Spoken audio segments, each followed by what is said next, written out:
Good evening, everybody. It is 6 o'clock, so I'd like to get started. I'm Susan Askew. I'm class of 86 of the college, and I just want to welcome you all. We are coming to you tonight with heavy hearts from just an unimaginable loss on campus of one of our students just over 24 hours ago. And so before we get started, we have invited our university chaplain to join us, Reverend Peter Gray. And Peter, if you don't mind sharing some words of comfort with us. Yeah, I'm going to say a prayer in a second, but I just want to share that a lot of us are coming to you directly from a gathering on the quad this evening. Tremendous turnout of students and faculty and staff. Did it outside so that we could have more people present than we could in All Saints Chapel. And the stories and the care and the love that were shared by speakers and by folks who were there with their colleagues and friends was just exquisite. So it's in the spirit of that gathering that I share a prayer with you all this evening.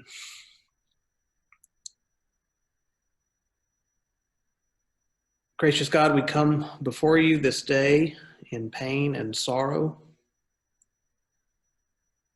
We grieve the loss of Ava, precious human life. Give your grace to those who grieve, especially her family and the students and faculty and staff of this university, that they may find comfort in your presence and be strengthened by your Spirit.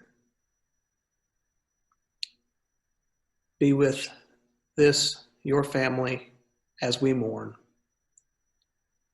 and draw us together in your healing love.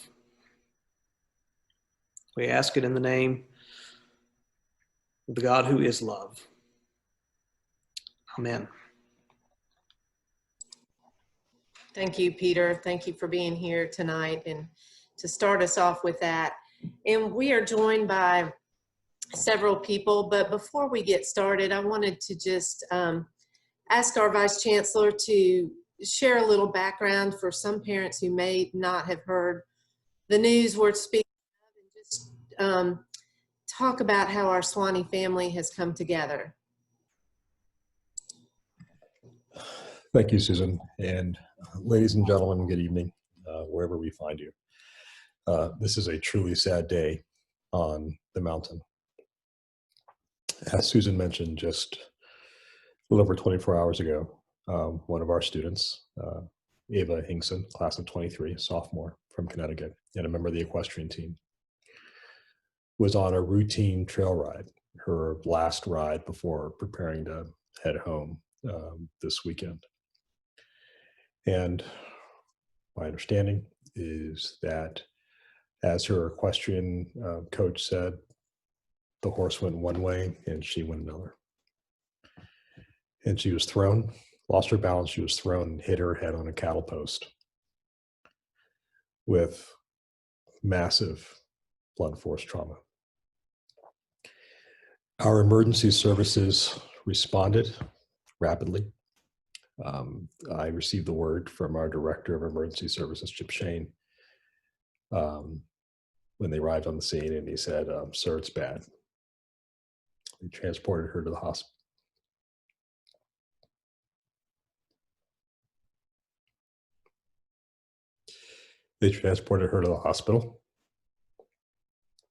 And I said, "Stand by, let me know when you hear more." And he called me a little bit later and said, "Sir, she didn't make it." So I rushed to the hospital.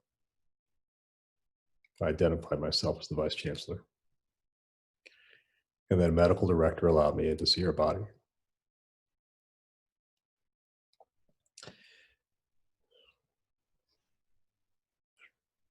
The trauma was intense.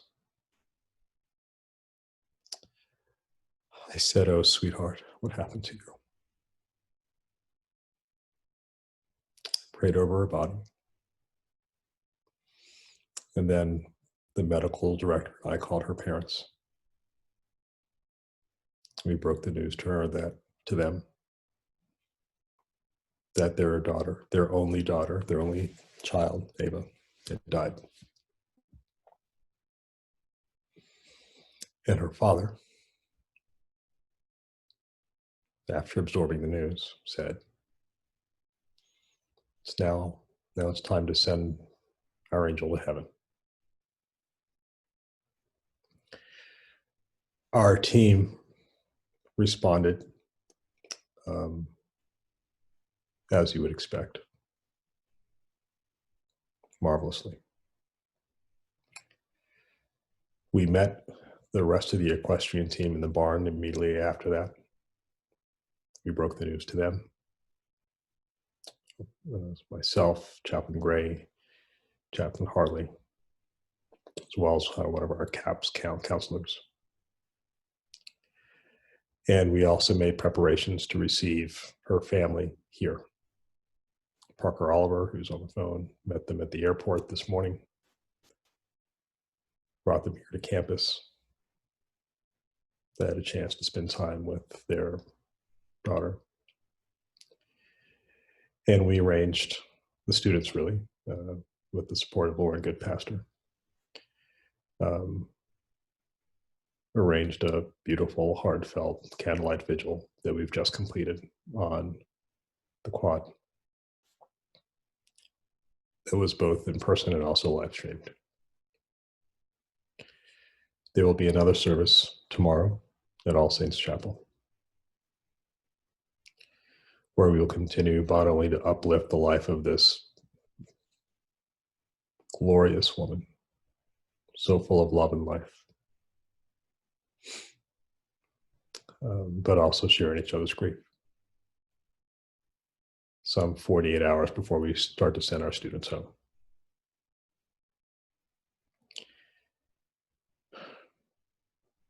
The chaplain is far better versed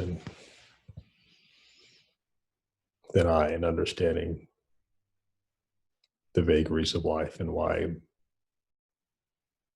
God allows us to experience so many things. But this I know. The scriptures tell us that he will never give us more than we're able to bear,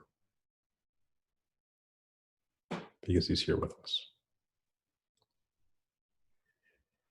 And we did for Ava what we would have done for any other member of our community. And we will continue to hold her and her family in the light as we prepare to conclude this most challenging and now painful of semesters.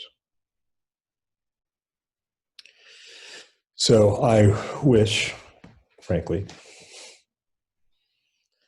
that this call was what 48 hours ago we anticipated it would be,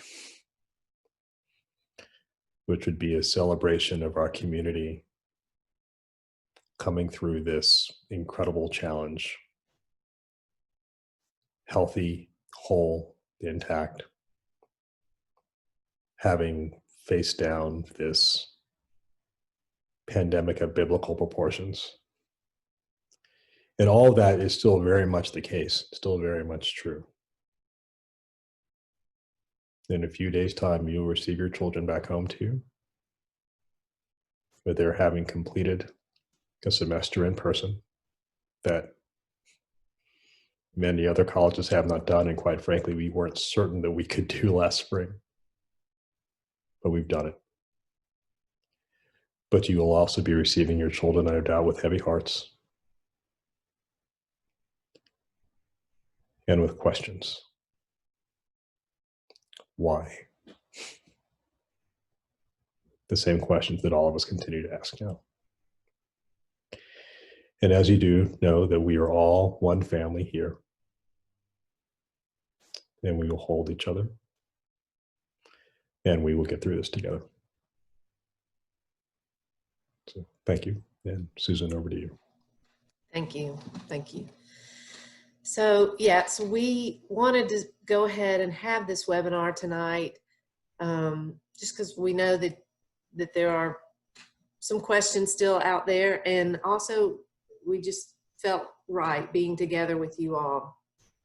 So I'd like to introduce who is with us tonight.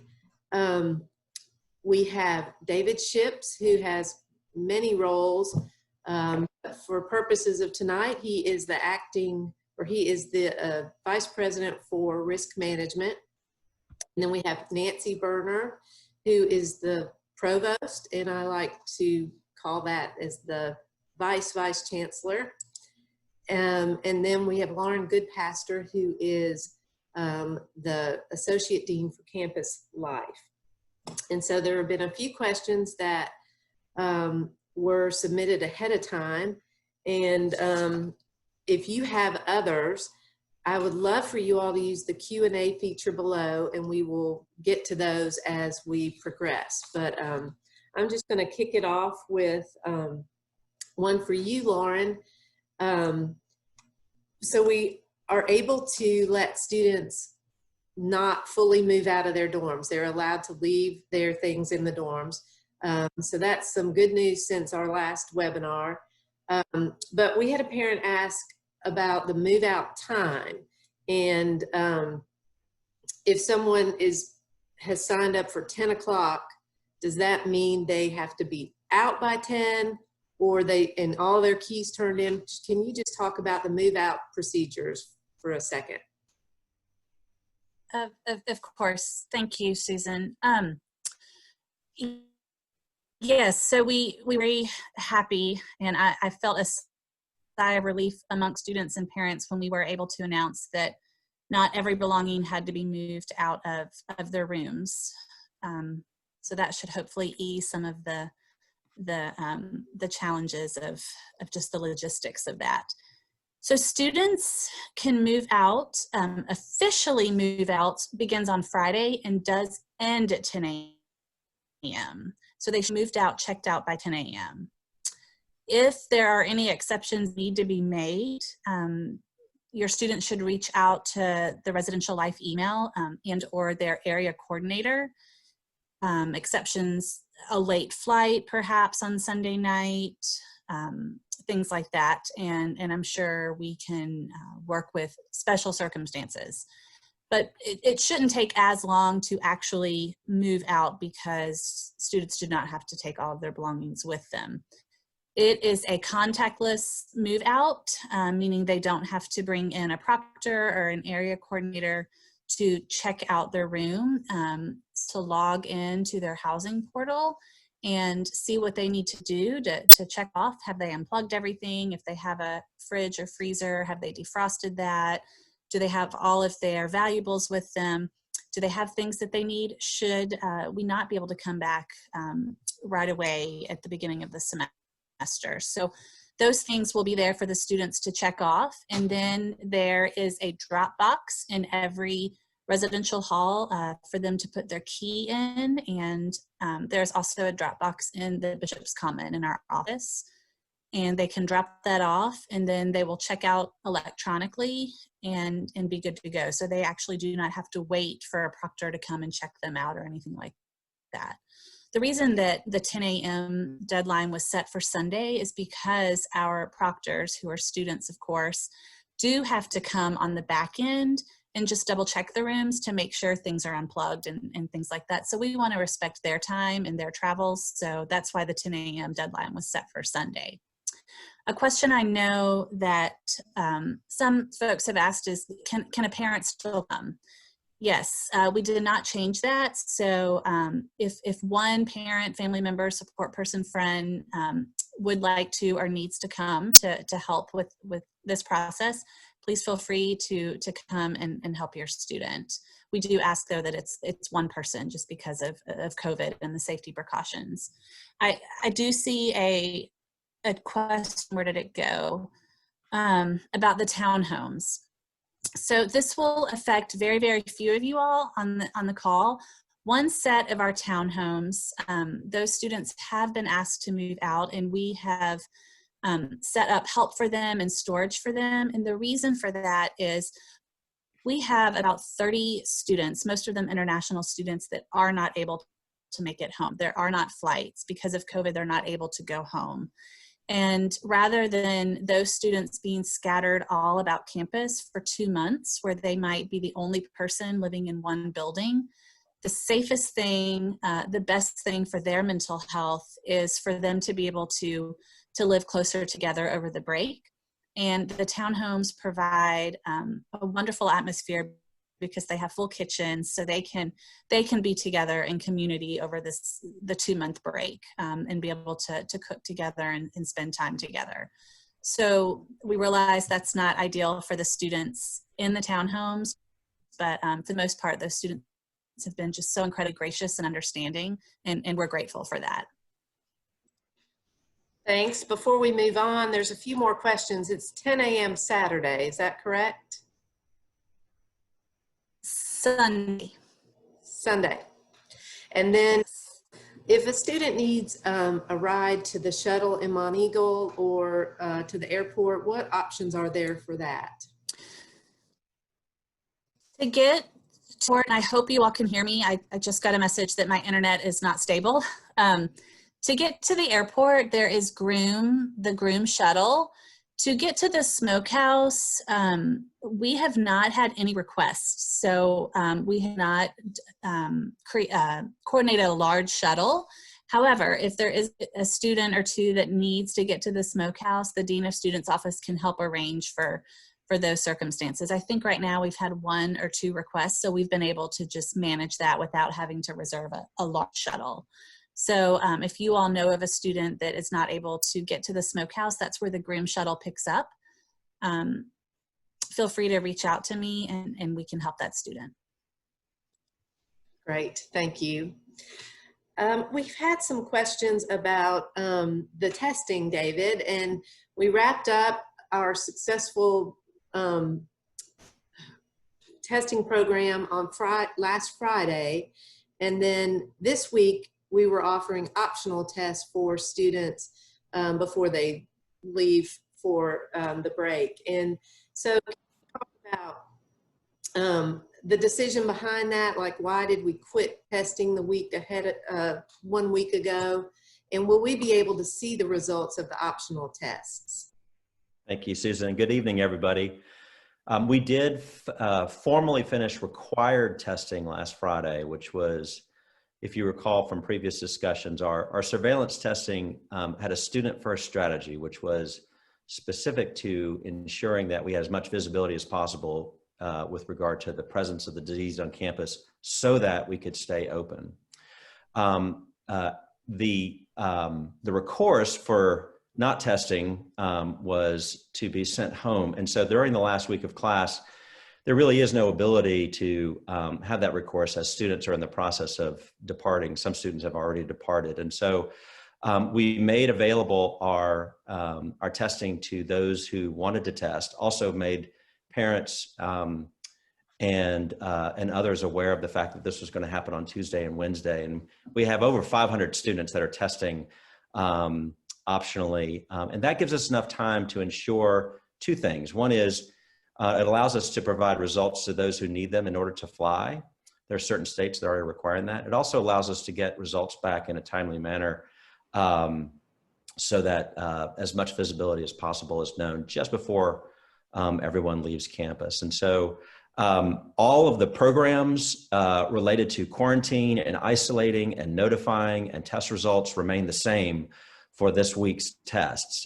It's all identical to whatever has happened since August 17th. And so in the event, for example, there is a student that turns positive through this testing that cannot return home, all of our facilities are ready and everything is prepared to accommodate that student for as long as they need to be here up to and through the holidays. Great, thank you for that.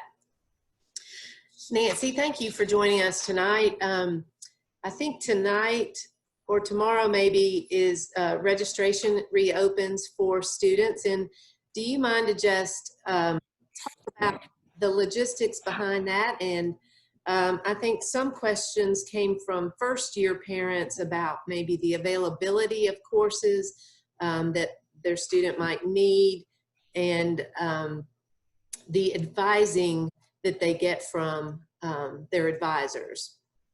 Yeah, certainly, Susan. Thank you very much. So first of all, I just want to explain a little bit about how we do our registration. All students register for one course before any student registers for a second course. And the registration starts with seniors who have earned their gowns, and then seniors without gowns, and it goes juniors who have earned their gowns, and et cetera. That way in a single evening. And so every evening, each student gets to register for one course. So registration takes 4 nights. In the past, the way we have done it is to have 2 nights of registration and then a pause for a week, and then the last 2 nights of registration. Because we were trying to get through registration before the students were going home, given this crazy semester, we were going to do all 4 nights of registration, Sunday, Monday, Tuesday, Wednesday this week. With the tragedy yesterday, and knowing that a lot of students would be very upset and would have difficulty with the death of their colleague, that they would have some additional difficulty registering, we halted registration last night. I think it went through maybe the first round, or maybe it went through the seniors, and then we halted registration. We have restarted registration tonight. So tonight is the 3rd night, and tomorrow will be the last night, so that by the time we are officially sending students home, the students will have all been able to register for 4 courses. So that's a little bit of background about how we do the registration. Because of the way we do the registration with the seniors and the gownsmen going first, it is the case that some courses fill up, and we are not able to provide the number of seats that would be necessary for every student to necessarily take the course exactly when they would want to take it. But generally, students get all of the courses that they need by the time they have gone through their career at Sewanee. And so another thing to keep in mind is that even if a student does not get the course that they want during these 4 nights, registration is actually open and remains open until the beginning of next semester, and until it ends at the drop add period at the beginning of next semester. And so students are able to put themselves on wait lists, and they can be on a number of wait lists. They can also just continue, they can periodically check the enrollments in certain courses if they haven't put themselves on a wait list, and get into those courses. So often it is the case that a student puts themselves on a wait list, they will eventually be asked, they'll get an automatic email once their position comes up, and they have a certain period of time to respond to that and register for the course. And so if your student puts themselves on a wait list or 2, they should watch their email to see if that course has come open. There was also a question, I think, Susan, about recommended plans of study. And I think that it's certainly the case that many departments have recommended plans of study for their major. And the first year advising guides who put the students in their courses in the first semester are using are not, how would I say this? The students have not declared a major. And so the advising guides are not going by those recommended plans for the major. And so the students should keep an eye on those recommended plans. And really, there's a lot of flexibility in those in many ways to get through their course of study through those recommended plans. Susan, anything else there that you'd like me to address? I think you've covered it. Thank you for that, Nancy. Now, Vice Chancellor, I'd love to answer a lot of these questions about the outlook for next semester. Parents have questions about,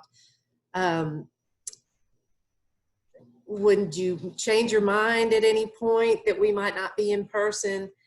What about our testing lab? Will that be operational? And what about, of course, spring athletics? Sure. So the good news is that we have essentially made it through this semester, and we've learned a lot of lessons about what works, what is essential, what may be a little less essential, and how we might be able to address those things coming spring. So what we know works is testing, and being able to test essentially everybody all the time, certainly with regard to our students.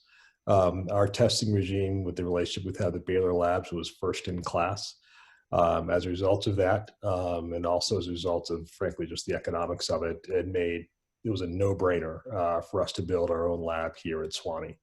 The provost and I toured it, yesterday, Nancy? Maybe the day before? It all blends together. I think yesterday. It's being run by Professor Alyssa Summers, who had been running all of our samples at Baylor Labs in Chattanooga. And I mentioned to the provost that I feel like I just bought a little girl a pony. She was that happy, like with her new fancy hood and all their kind of chemical things. So she's thrilled, the fact that we'll be able to have this capability is a game changer for us here on campus. So that's extraordinary. We also know that our public health guidelines work. The 3 W's: wear a mask, watch your distance, wash your hands, especially wearing a mask and watching your distance. And especially wearing a mask. It just works. It does. Notwithstanding whatever debate there may be in literature, it is actually the simplest public health intervention we have. And why it was so important for our students and for everybody in our community to practice that. Protecting the bubble also works. So the vast majority of our students observe that restriction. I get that many of them weren't happy about it, but we know that it works because it actually prevented the virus from taking hold in our community. The vast majority of parents also observed it, for which we're grateful. We know that some students didn't. We know that some parents didn't. And one of the things that we hope for the spring is that we will be able to continue to strongly message the importance of everybody adhering to those public health guidelines as a means of keeping everybody safe.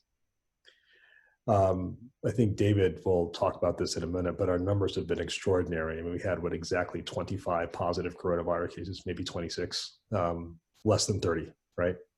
Right. So when you think about student positivity, we actually had 15 students out of 19,738 tests, which, if my math is right, that's 0.08% positivity rate over the course of this semester, which is just unbelievable.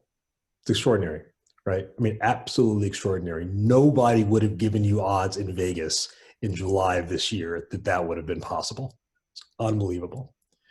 And further, the reason that has been so important for us is that we are not in an urban setting. There are exactly 25 ICU beds within a 50-mile radius of All Saints Chapel. And so our strategy had to depend on keeping the virus off the domain, which by and large we've been able to do. That's extraordinary. Here's the bad news. This is going to get worse. It already is getting worse in terms of the spread of the virus across the country. It's going to get worse as we get more deeply into the winter months, and this is not over.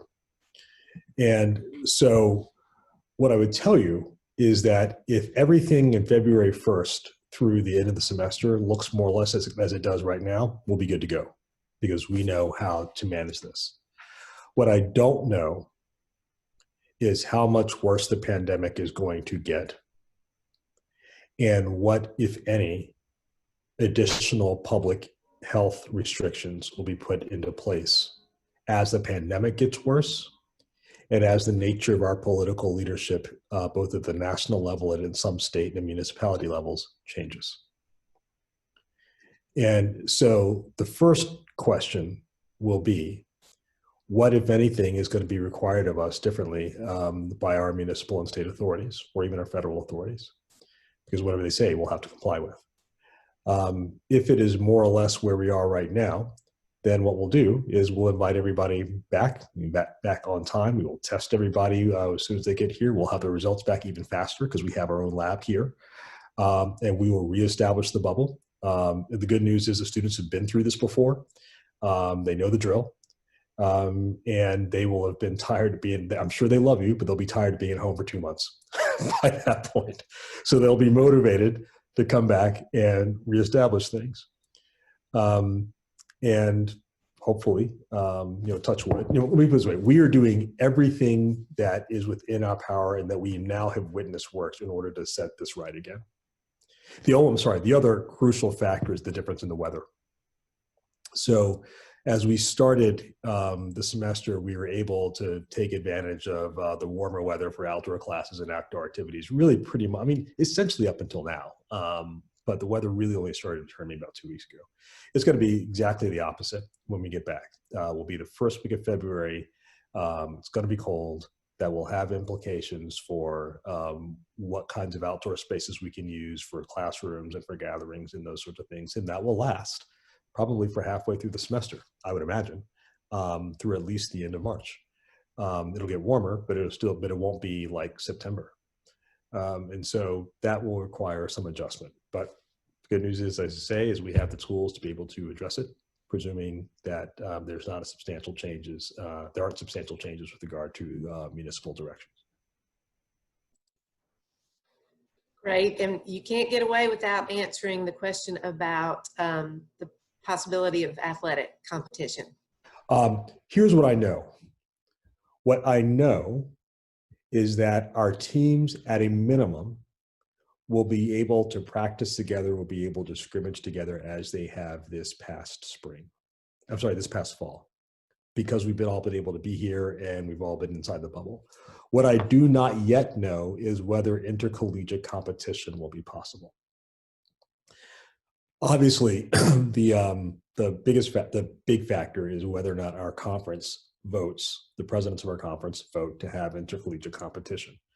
That decision, I think, is scheduled for either December 1st or December 2nd, one of the two. I just don't have the date off the top of my head, but it is very, very early in December. Our conference has set a schedule for spring sports that can be implemented, assuming the presidents vote to do so. I don't yet know what that conversation is going to be. And so I can't, unfortunately, give you a good answer for what intercollegiate athletics look like, but I do know that our teams will be able to get together here and practice with each other as they have this past fall. Great. We have some follow-up questions about registration, but before I leave you, I wondered if you could give us an update on the cell tower. Sorry. It's coming. So is Christmas, but it's coming. The short answer is that we are moving with all deliberate speed to build the cell tower at long last, and we desperately need that capability. For a variety of technical issues, we do not expect it to be operational prior to second quarter of next year. But we expect it to be, and David's going to correct me if I get this wrong, we expect it to be up and operational sometime between the start and end of second quarter 2021. Is that right? Right, that's right. There you go. All right, thank you. Okay, Nancy, there's been a few more questions about registration. You mentioned that sometimes people may not get the class they need at the time they want it, but they might end up getting it. But have there ever been discussions about additional offerings so that you can get what you want when you want it? And then somebody asked about the wait list and how that works. Yeah, sure. So one of the reasons that we usually have registration for 2 nights and then several days in between and then 2 more nights is that the registrar and the dean consult after the first, actually every day of registration, but especially after those first 2 nights, and they take a look at how things are filling.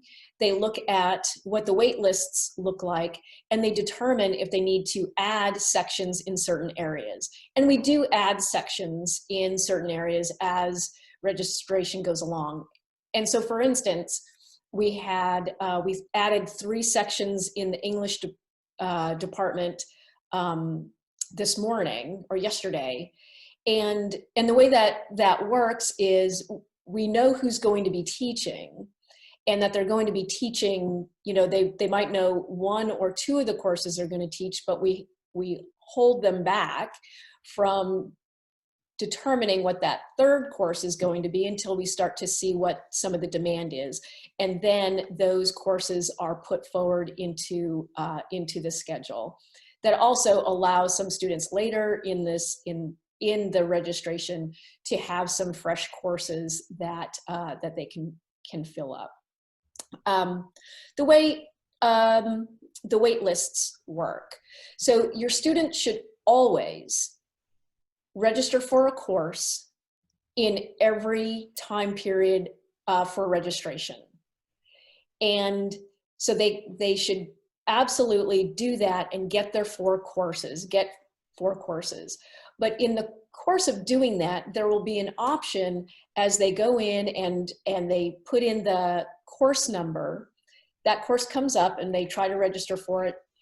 If it's full, it'll ask your student, do you want to be put on the wait list? And the student then can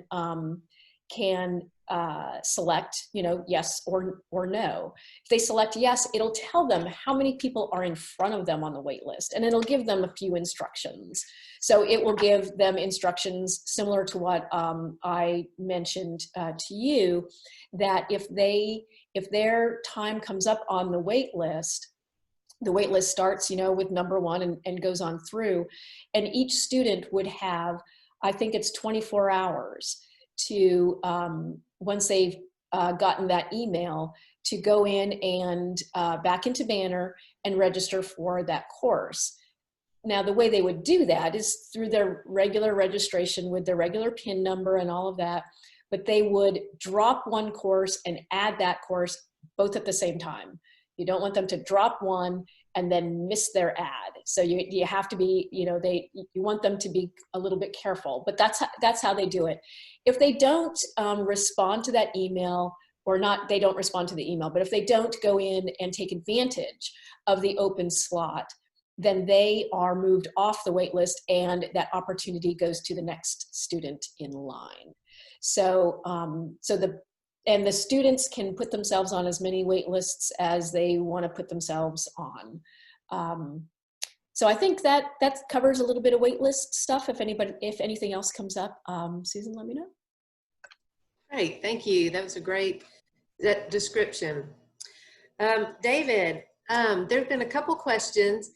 The parents have loved the dashboard, and it's been a lot of good information, but would you consider adding the local hospital capacity for next semester? And then another question I saw was, if a vaccine becomes available, would we require our students to get it? Thank you. So the dashboard has proven, I hope, to everybody on the call and to many others, proven to be helpful and useful. We've really endeavored to be as transparent as possible with regard to everything that's going on here. And in fact, the dashboard does not just stop at the screen that you see. Scroll down and there's even more detail And we're going to consider what other elements could be added now that we just know so much more about what's being measured and what can be reported. But it is an endeavor to be as transparent as absolutely possible. The local hospital capacity and ICU bed information is incredibly valuable. And any of you who have searched for actual data online would be frustrated like me because it almost doesn't exist. So I would characterize it as somewhat inconsistent, but because of our safety personnel here on campus, because they are a part of the health services community here locally with area hospitals, we do have dialogue and informal information that is passed between those contacts, just in terms of keeping a finger on the pulse of how things are moving in Winchester, which is the nearest hospital, and then importantly in Chattanooga and Nashville. It's no secret that Tennessee is experiencing quite a bit of activity with COVID, like so many other states. But I would add, I am reluctant to add data to the dashboard that I can't rely on to add and update almost daily. It's such an important component of insight that I want to make sure that anything we report externally is something that I can regularly update each morning to continue to tell the story of what is happening here in Sewanee. And to the extent that that information about ICU beds and capacity can be available in that manner, I will absolutely add it, as well as anything else that we can help fortify it, that insight. Related to the vaccine, I will be honest with you, and others are free to comment. I just don't know what the circumstances could be with regard to its availability and access, and how that translates into college students. It's just so early that we certainly will issue a statement on our position on what would hopefully be a widely available vaccine as soon as it's readily available to all of us. But while the news is encouraging, it still feels like it is sufficiently far away that we are focusing, as the Vice Chancellor indicated, on hardening the campus in a manner that's virtually identical to what we've done this semester, which has worked so well. And to the extent that that evolves with the availability of a vaccine, that will be a wonderful project to be a part of. Great. Nancy, I'm coming back to you. Do you mind to clarify the wait list? It seems like some students have not been able to see that when they register. Does that happen simultaneously, or is that something that comes later? It's my impression that it is something that happens simultaneously, but I was looking at those questions as well. And so I just typed into one that I'll follow up on that and see if the registrar did something different this time, since we have the 4 nights all in a row. It may be that he set up something different this time around. But so I'll follow up on that, Susan, and I'll let you know tomorrow. Fantastic, great. Lauren, we've got a couple questions about the calendar for the dorms.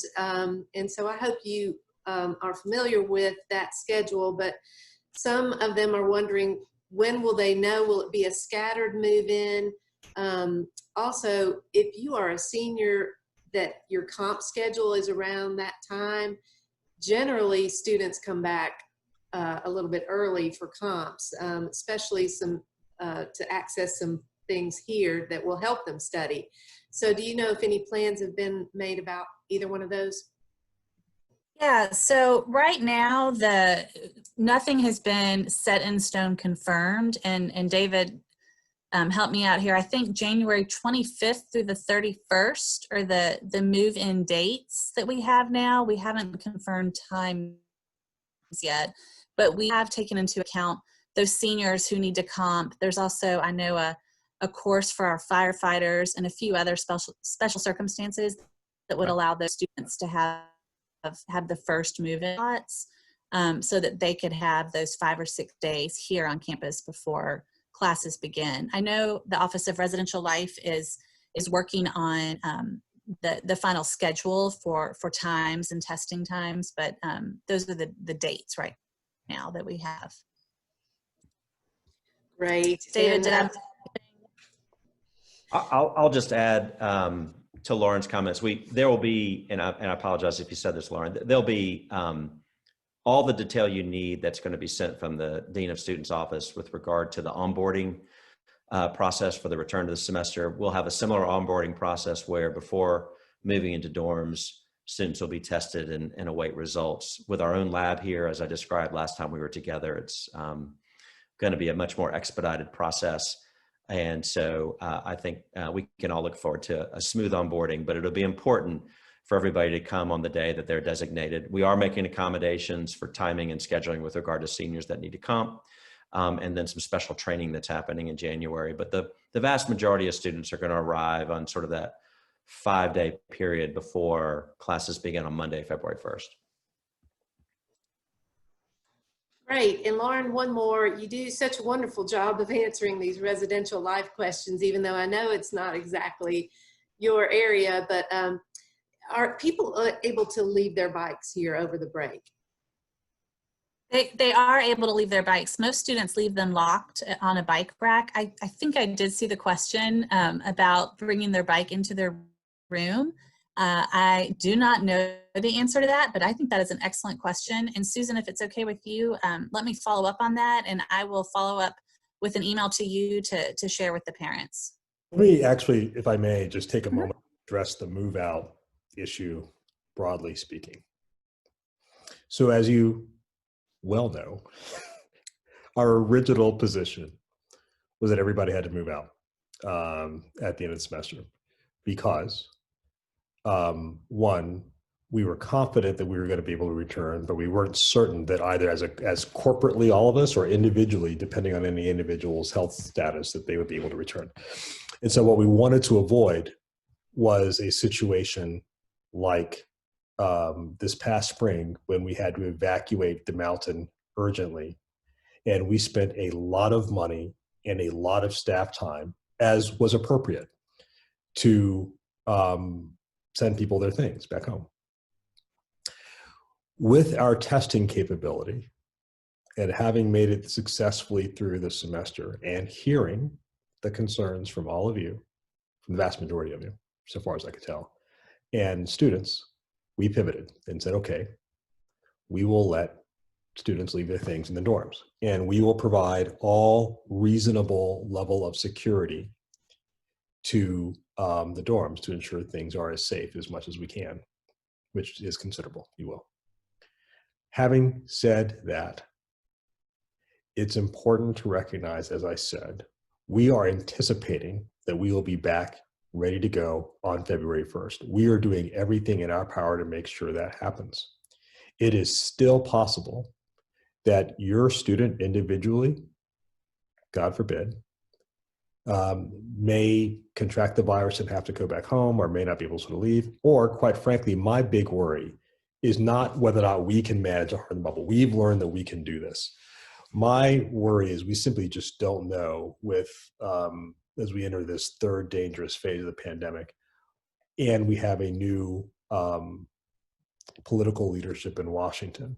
We simply don't know what that is going to mean for the nature of public life, certainly through the middle of the winter.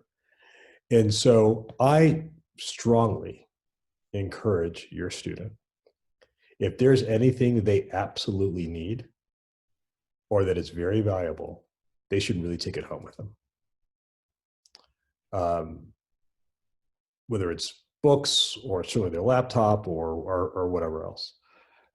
Because we frankly, if for whatever reason we find ourselves on the opposite side of this, we don't want to have to be in the same situation we were last spring, where we were scrambling, trying to coordinate packing up the rooms of 1,700 students to get their things back to them because we've made the decision to allow them to stay. So it's a long way of saying I would just really urge them to take home anything that they really, really need or really, really care for. Their favorite stuffy, their whatever it is, their journal, take it with them.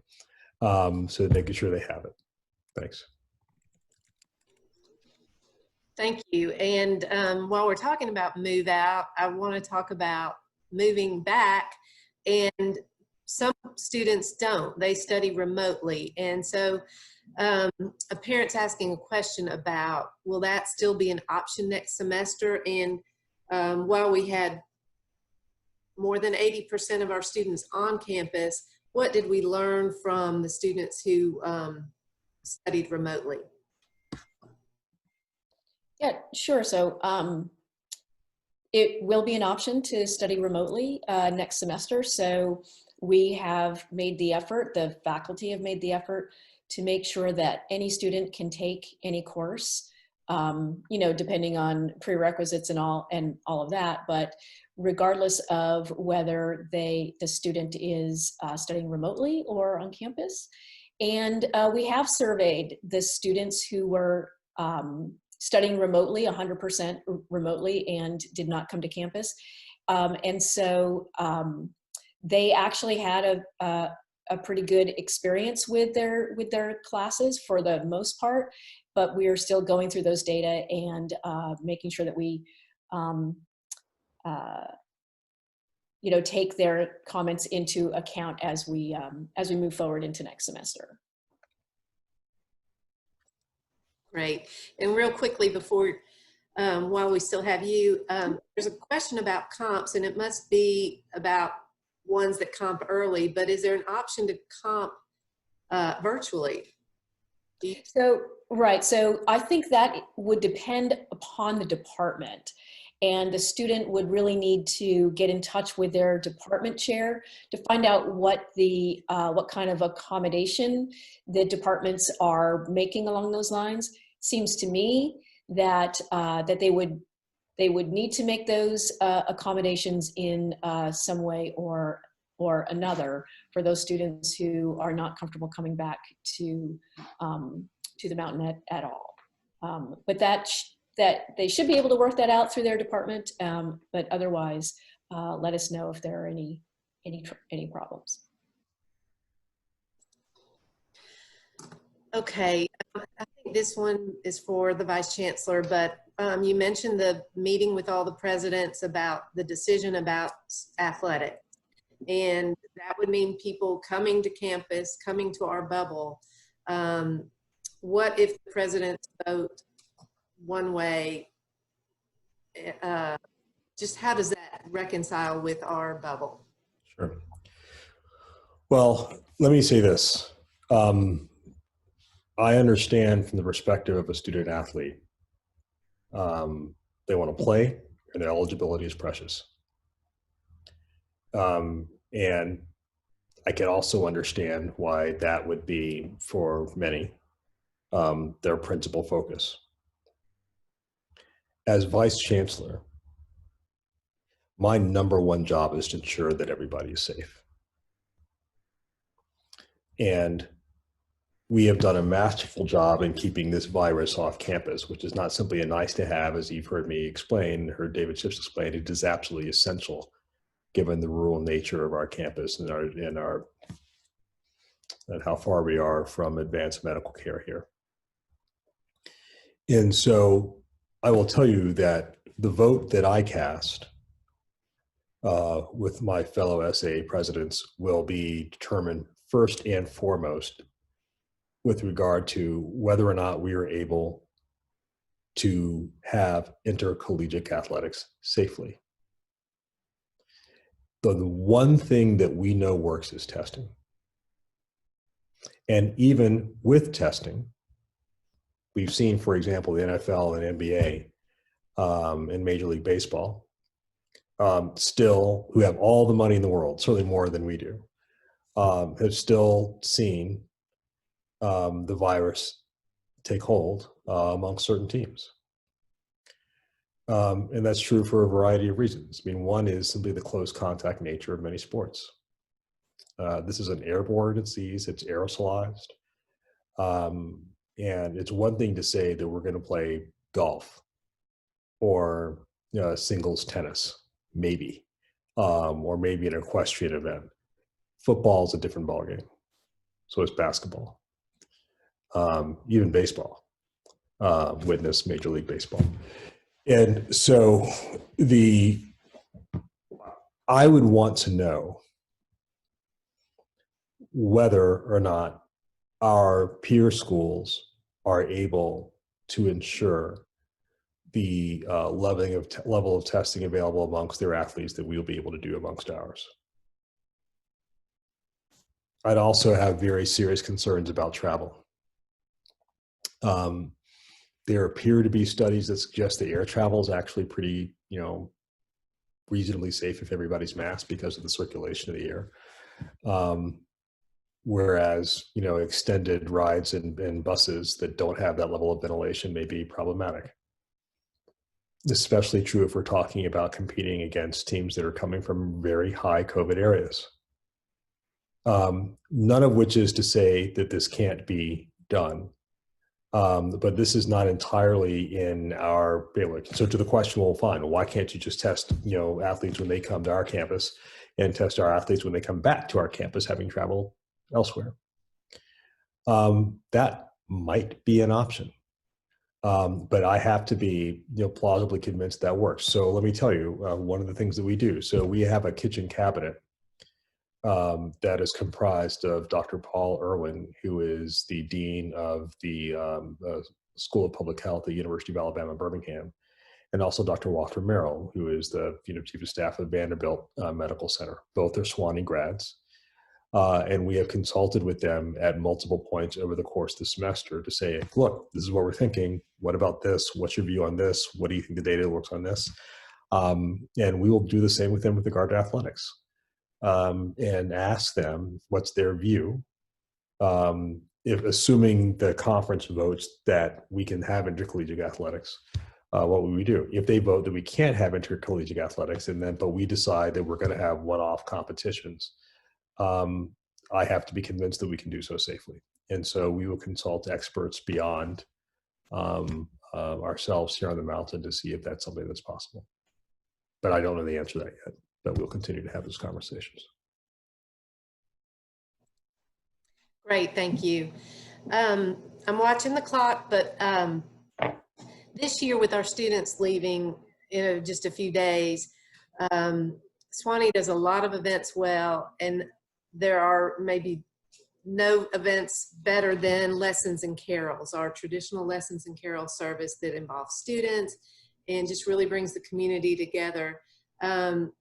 Peter, can you tell us, are we going to miss that this year?